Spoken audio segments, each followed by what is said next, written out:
Bharatiya Janata party पत्रकारों से डरी हुई है क्योंकि वो भ्रष्टाचारी पार्टी है। ये भ्रष्टाचार से लड़ने आए थे। काला धन है, सवाल पूछो। प्रधानमंत्री को डर लगता है, जवाब नहीं देते। मीडिया के सामने क्यों नहीं आते देश के प्रधानमंत्री? कोयला घोटाला कहते थे मनमोहन सिंह जी पर, आज उनका कोयला घोटाला सामने आ गया है कि देश के तमाम सभी राज्यों पर जबरदस्ती विदेशी कोयला खरीदने का दबाव बनाया भारत सरकार ने। पत्रकार सवाल पूछते हैं, मोदी डरते हैं, इसलिए पत्रकारों पे कार्रवाई की जा रही है। ये लोकतंत्र की हत्या है। झूठे आरोप है। फंडिंग तो पीएम केयर फंड में भी की थी चाइना ने, वो कैसे सार्थक है? और पत्रकारों पे आने वाली फंडिंग वो कैसे निरार्थक है? मैं ये पूछना चाहता हूँ। पीएम मोदी जी को फंडिंग हो तो सही है, और देश के किसी नागरिक को फंडिंग हो तो वो देशद्रोह है। ये किस तरह की बात कर रहे हैं आप? जी हरिश्चंद्र जब बोला अगला झूठ बोला। एक सच भाई बयान दिखा दो नरेंद्र मोदी का 2014 से लेकर आज तक, कभी मोदी जी सच बोले हो? अपनी गर्दन कटा दूंगा। और बता तू क्या कर? देखिए, पत्रकारों को संवैधानिक एजेंसियों का दुरुपयोग करके भारतीय जनता पार्टी फंसा रही है। पत्रकारों के साथ ही ऐसा नहीं हो रहा है। तमाम देश के बड़े नेता हैं। मनीष सिसोदिया जी ठाकुर साहब को नहीं चूके ये लोग। मनीष सिसोदिया जी ने क्या गरीब के बच्चों को दिल्ली में शिक्षा देकर कोई गुनाह या पाप किया? आप संजय सिंह जी को ले लीजिए, किस तरह से संवैधानिक एजेंसियों का दुरुपयोग करके उन्हें भी जेल में डाल दिया। आरोप अजीत पवार पे भी है, आरोप ब्रजभूषण शरण सिंह जी पर भी है, आरोप अमित शाह जी पर भी है, आरोप नितिन गडकरी पर भी है। यहाँ पर कार्रवाई करने के लिए ईडी ने क्या चूड़ियां पहन ली हैं? यहाँ पर कार्रवाई करने के लिए मोदी जी की सरकार चूड़ियां क्यों पहन लेती है? उन लोगों पर क्यों कार्रवाई की जा रही है जो मोदी से सवाल पूछते हैं, जो मोदी जी की नाकामियां देश के सामने लाते हैं? हमारे देश का प्रधानमंत्री गिरा हुआ है, डरता है, डरपोक है, इसीलिए हमारे देश के पत्रकारों पे कार्रवाई करता है, देशद्रोह के मुकदमे लगाता है। किस तरह से अराजकता फैलाई जा रही है? जो शांति की बात करता है उन्हें जेल में डाल दिया जाता है, जो अपने देश की बात करता है उन्हें जेल में डाल दिया जाता है, जो देश तोड़ने की बात करते हैं, जो अपराधी होते हैं उनको संरक्षण दिया जा रहा है। बिल्किस बानो के बलात्कारियों को निकाल के मालाएं पहनाई जाती हैं, जो बलात्कार करते हैं उन्हें हिंदुत्व का पाठ पढ़ाया जाता है। इन लोगों को संरक्षण देती है सरकार, जो इजराइल जाकर रिपोर्टिंग कर रहे हैं, और जो मणिपुर की बात करते हैं उन्हें जेल में डाल दिया जाता है। तो ये देश देख रहा है कि इमरजेंसी पे देशवासियों को भड़काते थे। आज देखो इंदिरा गांधी जी की इमरजेंसी से बुरा वक्त है इस भारत का। देश में पत्रकार नहीं बोल पा रहे हैं। आज इमरजेंसी तो नहीं लगी, फिर क्यों ऐसा माहौल है आज हमारे देश में? व्रत रखा था क्या रूप लियाकत ने जब मणिपुर जल रहा था? इन चमचों ने, मोदी जी के चमचों ने, पत्रकारों ने अपने पापा के लिए क्या व्रत रखा था जो मणिपुर नहीं पहुंच पाए? क्या है लोकतंत्र की परिभाषा? मंच पे खड़े होकर जुमलेबाजी करने से देश नहीं चलता। आज देश बांग्लादेश से नीचे है। शर्माती हम भारतीयों को। चमचे पत्रकार होते हैं, पत्रकारों को तो जेल में डाल रही है मोदी सरकार। अपने चमचों को भेजा है, मोदी जी के चमचे हैं। कभी सवाल पूछा इन चमचों ने? सेठ जी को देश घोषित कर दिया है। देश भुखमरी में है, बेरोजगारी में है, महंगाई के कारण आज किस तरह से आम नागरिक का जीना दुश्वार हो गया है। महंगाई तो खत्म हो गया। महंगाई खत्म कर दिया मोदी। कहाँ खत्म कर दिए? तुम भी चमचे ही लग रहा है मोदी जी के हमें कि महंगाई और बेरोजगारी। नितिन गडकरी का बयान देखो, मोदी जी से कह रहे। नितिन गडकरी का बयान देखो, भ्रष्टाचार से बचने के लिए खुद बता रहा है कि महंगाई के कारण रोड 500 करोड़ में बना। तुम कह रहे हो महंगाई खत्म कर दिए।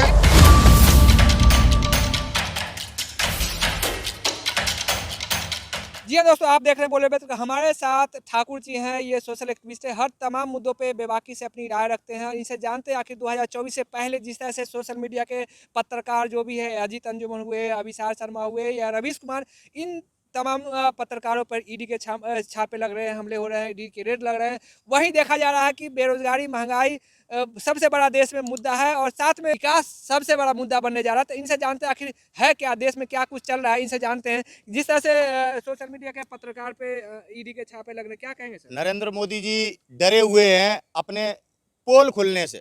पत्रकार नरेंद्र मोदी जी की सबका विकास, सबका विश्वास की पोल खोल रहे हैं। नरेंद्र मोदी जी ने धोखा किया देश के साथ, वो पत्रकार बता रहे हैं। तो भारतीय जनता पार्टी पत्रकारों से डरी हुई है क्योंकि वो भ्रष्टाचारी पार्टी है।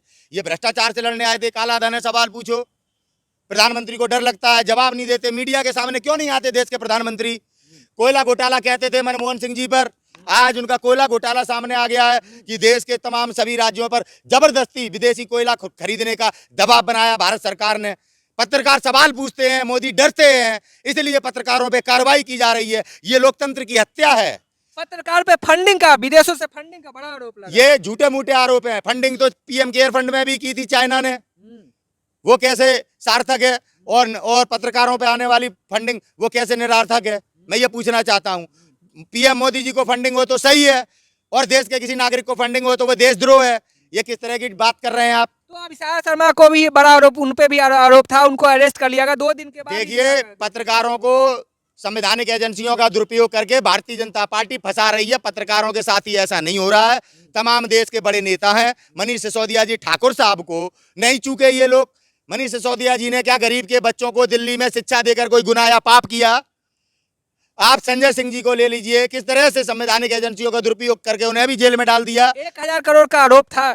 आरोप शुभेंदु अधिकारी पर भी है, आरोप अजीत पवार पे भी है, आरोप ब्रजभूषण शरण सिंह जी पर भी है, आरोप अमित शाह जी पर भी है, आरोप नितिन गडकरी पर भी है। यहाँ पर कार्रवाई करने के लिए ईडी ने क्या चूड़ियां पहन ली हैं? यहाँ पर कार्रवाई करने के लिए मोदी जी की सरकार चूड़ियां क्यों पहन लेती है? उन लोगों पर क्यों कार्रवाई की जा रही है जो मोदी से सवाल पूछते हैं, जो मोदी जी की नाकामियां देश के सामने लाते हैं? रुपया क्या वैल्यू था जब मोदी जी प्रधानमंत्री बने? आज क्या वैल्यू है? मोदी जी कहते थे जो रुपया गिरता है उस देश का प्रधानमंत्री गिरा होता है। हमारे देश का प्रधानमंत्री गिरा हुआ है, डरता है, डरपोक है, इसीलिए हमारे देश के पत्रकारों पर कार्रवाई करता है, देशद्रोह के मुकदमे लगाता है। आज देश की न्यायपालिका स्वतंत्र नहीं है, वरना पत्रकार पर देशद्रोह का मुकदमा लगने पर तुरंत वहीं से उनको रिहाई मिलनी चाहिए जब वो मजिस्ट्रेट के सामने जाते हैं, क्योंकि समझ आ जाता है कि देशद्रोह है या नहीं है। पत्रकार कैसे देशद्रोही हो गया? प्रेस की आजादी पे बैन लग रहा है क्या? बिल्कुल लग रहा है। प्रेस की आजादी पर, सोशल मीडिया पर आम नागरिक को नहीं बोलने दिया जा रहा। आम नागरिक को नहीं बोलने दिया जा रहा। हिंदुत्व हिंदुत्व हिंदुत्व करके अपराधियों को संरक्षण दिया जाता है। यति नरसिंहानंद जैसे लोग और अयोध्या का वो परमहंस, इन जैसे ढोंगियों को सरकार संरक्षण देती है। देश में अराजकता फैलाने वाले मोनू मानेश्वर, बिट्टू बजरंगी जैसे लोगों को देश के प्रधानमंत्री फॉलो करते हैं। आप बताइए किस तरह से अराजकता फैलाई जा रही है? जो शांति की बात करता है उन्हें जेल में डाल दिया जाता है, जो अपने देश की बात करता है उन्हें जेल में डाल दिया जाता है, जो देश तोड़ने की बात करते हैं, जो अपराधी होते हैं उनको संरक्षण दिया जा रहा है। बिल्किस बानो के बलात्कारियों को निकाल के मालाएं पहनाई जाती हैं, जो बलात्कार करते हैं उन्हें हिंदुत्व का पाठ पढ़ाया जाता है। आज किस तरह से हमारी न्यू जनरेशन को इन्होंने कमजोर कर दिया है, बोलने से डरता है आज का बालक। न्यूज क्लिक के पत्रकार को भी अरेस्ट कर लिया गया। दुर्भाग्य है ये। नरेंद्र मोदी जी की सच्चाई छापते हैं। जब बीबीसी वर्ल्ड ने इनकी सच्चाई दिखाना पेश की, उसे कहते हैं झूठा है। हिंडनबर्ग की रिपोर्ट को कहते हैं झूठा है। जब इनके खिलाफ नरेंद्र मोदी जी के गोधरा कांड पर डॉक्यूमेंट्री बनी, नहीं चलने दिया, उसको प्रतिबंधित कर दिया। क्यों? गांधी जी पर टिप्पणियां करते हैं आप, गांधी परिवार के विषय में जहर उगलते हैं झूठा झूठा। जब आपकी वास्तविकता जब आती है डॉक्यूमेंट्री के सामने तो क्यों बैंड कर दिया आपने? आप गदर 2 का प्रमोशन करते हैं, जवान को क्यों नहीं टैक्स फ्री किया आपने? तो विदेशों से फंड लेना गलत तो है ना? कौन कहता है गलत है? फिर भारतीय जनता पार्टी क्यों लेती है फंड? आरएसएस क्यों लेती है विदेश से फंड? हिंदू संगठन क्यों लेते हैं विदेशियों से फंड? कैसे बातें कर रहे हैं आप? कैसे आप देश को गुमराह कर रहे हैं आप? दान देने वाला देशद्रोही, कैसी बातें कर रहे हैं आप? जो देशद्रोही हैं, जो आरएसएस के लोग देशद्रोह करते हुए पकड़े गए, पाकिस्तान की मुखबिरी करते पकड़े गए, उन खबरों को दबा दिया जाता है, उनको संरक्षण दिया जा रहा है। कैसी बात कर रहे हैं आप? देश देख रहा है, देश समझ रहा है कि आज देश किन हाथों में है। महात्मा गांधी जी देश नेहरू जी के हाथ में देते वक्त कहा था जब तक इस परिवार के हाथ में देश है सुरक्षित है। महात्मा गांधी जी की बात आज सही साबित हो रही है। नरेंद्र मोदी जी के हाथ में जब से देश गया है तब से ये देश बुरे दिनों का सामना कर रहा है। नारा था अच्छे दिन आएंगे। आज बहन बेटियों की क्या दुर्दशा है? आप मणिपुर की आज आप खबर दिखाते नहीं, आप इजराइल पहुंच गए चमचे पत्रकार। इन लोगों को संरक्षण देती है सरकार जो इजराइल जाकर रिपोर्टिंग कर रहे हैं, और जो मणिपुर की बात करते हैं उन्हें जेल में डाल दिया जाता है। तो ये देश देख रहा है। 2024 में वोट डालने से पहले भारत का नागरिक ये तय कर ले कि अपनी स्वतंत्रता के लिए वोट डाल रहे हैं आप या गुलाम बनने के लिए वोट डाल रहे हैं। 2024 से पहले क्या सोशल मीडिया के जितने पत्रकार है, चाहे अजीत अंजुम, विशाल शर्मा हुआ या कि फिर अन्य या न्यूज क्लिक जैसे पत्रकार, तो क्या सभी को अंदर कर दिया जाएगा? क्या सरकार है देश में, तानाशाही कर रही है, कुछ भी कर सकती है। इन पत्रकारों को क्या, हमारे बड़े बड़े नेताओं को उन्हें भी जेल में डाल सकती है। ये इंदिरा गांधी जी की इमरजेंसी का टीका लगाते थे, ये इंदिरा गांधी जी की इमरजेंसी पे देशवासियों को भड़काते थे। आज देखो इंदिरा गांधी जी की इमरजेंसी से बुरा वक्त है इस भारत का। देश में पत्रकार नहीं बोल पा रहे हैं। आज इमरजेंसी तो नहीं लगी, फिर क्यों ऐसा माहौल है आज हमारे देश में? फिर क्यों नहीं पत्रकार बोल पा रहे? फिर क्यों नहीं देश का नागरिक अपनी आवाज उठा पा रहा है? फिर क्यों नहीं हम देश में आंदोलन कर पा रहे हैं इस सरकार के, भ्रष्ट सरकार के खिलाफ? आज भ्रष्टाचारियों के खिलाफ आंदोलन नहीं कर सकते आप, आज बलात्कारियों के खिलाफ आंदोलन नहीं कर सकते आप, आज अपने लिए न्याय नहीं मांग सकते आप। भारत की न्यायपालिका बेड़ियों में जकड़ी हुई है। आज भारत की न्यायपालिका स्वतंत्र नहीं है नरेंद्र मोदी के शासन में, ये याद रखा जाएगा।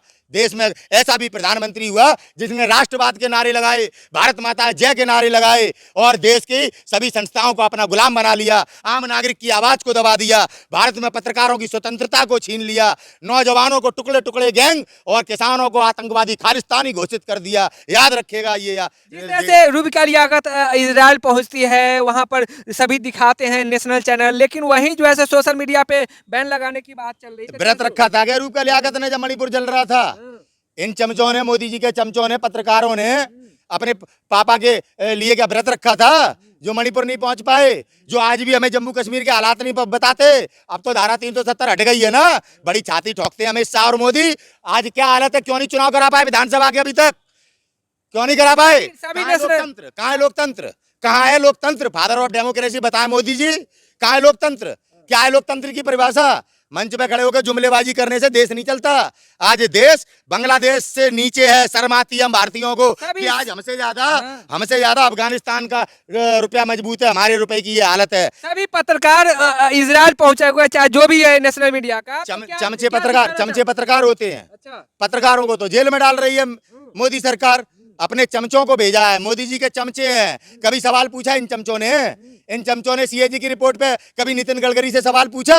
चोर से सफाई लेते हैं, चोर से राष्ट्रवाद दिखाते हैं। नितिन गडकरी ने अपने ही बयान में इस भ्रष्टाचार से की सफाई देते में कहा सरकार की पॉलिसी के कारण 500 करोड़ रुपए में बना है रोड, सरकार की महंगाई के कारण, केवल और केवल सेठ जी को लाभ पहुंचाने के लिए आज किस तरह से आज हमारे देश की परिस्थितियां बना दी हैं। सेठ जी को देश घोषित कर दिया है, देश भुखमरी में है, बेरोजगारी में है, महंगाई के कारण आज किस तरह से आम नागरिक का जीना दुश्वार हो गया है। महंगाई तो खत्म हो गया, महंगाई बेरोजगारी तो खत्म कर दी है मोदी जी। कहाँ खत्म कर दिए? तुम भी चमचे ही लग रहा है मोदी जी के हमें कि महंगाई और बेरोजगारी। नितिन गडकरी का बयान देखो, मोदी जी तो कह रहे हैं, नितिन गडकरी का बयान देखो, भ्रष्टाचार से बचने के लिए खुद बता रहा है कि महंगाई के कारण रोड 500 करोड़ में बना है। तुम कह रहे हो महंगाई खत्म कर दिए। मोदी जी कह रहे हैं ना।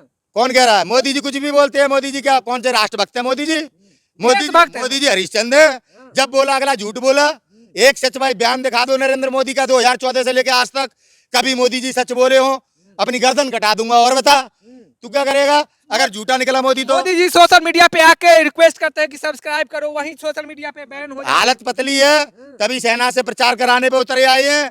दुर्भाग्यपूर्ण होंगे वो सेना के अधिकारी जिनको भारत सरकार की गुलामी करनी होगी। इन सेना का काम है देश की सरहदों पे रहना, देश की रक्षा करना, प्रधानमंत्री का प्रचार नहीं। बड़ा दुर्भाग्यपूर्ण दिन होगा वो जिस दिन हमारे देश की सेना देश से झूठ बोलेगी और इनकी झूठी योजनाओं का गाना गाएगी और देश की जनता को गुमराह कर इनकी सरकार बनवाने में जो सहयोग सेना करेगी, ये शोभा नहीं देता। भारतीय सेना का कल्चर नहीं है ये। आज तक किसी भी देश के प्रधानमंत्री ने इस तरह की नीचता का काम नहीं किया कि अपनी असफलताओं को और विफलताओं को छुपाने के लिए सेना के पीछे खड़ा हो जाए जाके। ये है 56 इंच की छाती, ये है देशभक्त। मोदी जी के चैनल को सब्सक्राइब करेंगे, बोल तो रहे हैं। घंटा करेंगे का देशद्रोही हैं हम जो नरेंद्र मोदी जी का चैनल सब्सक्राइब करेंगे? हम चमचे हैं क्या?